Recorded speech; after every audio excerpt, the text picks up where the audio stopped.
د مهتلم په ولایتي روغتون کې د څه کم 2.5 میلیونه افغانیو په ارزښت د ملوثو طبي توکو د سوځولو ماشین ګټې اخیستنې ته وسپارل شو. نن د پنجشنبې په ورځ د جوزا په 22 نیټه د لغمان ولي ښاغلي محمد اسف ننګ د عامې روغتیا رئیس ډاکټر صمد علي د ولایتي روغتون مسؤل د ځمکوالۍ قانونو رئیس او یو شمېر نورو په شتون کې دغه جوړ شوی ماشین او نور توکي ګټې اخیستنې ته وسپارل شول. د لغمان ولایت د عامې روغتیا رئیس ډاکټر صمد علي د معلوماتو مخې چې د عامې روغتیا وزارت له لورې په مهتلام ولایتي روغتون کې د ملوثو طبي توکو د سوځولو ماشین یا انسنیټر ګټې اخیستنې ته وسپاره.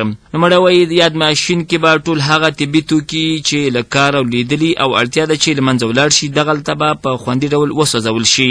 د عامې روغتیا رئیس زیاتوي چې د ملوثو طبي توکو یاد ماشین باندې 18.5 لکه افغانۍ لګښت راغلی چې ورسره به د ولایتي روغتون د ټولو واټونو هغه ملوث توکي چې اړتیا ده له منځه ولاړ شي او پاک چاپریال به رامنځته شي. په ورته مهال د لغمان والي ښاغلي محمد اسف ننګ خوښي وښوده چې ورځ تر بلې د مهتلم په ولایتي روغتون کې د خدماتو کچه پراخیږي.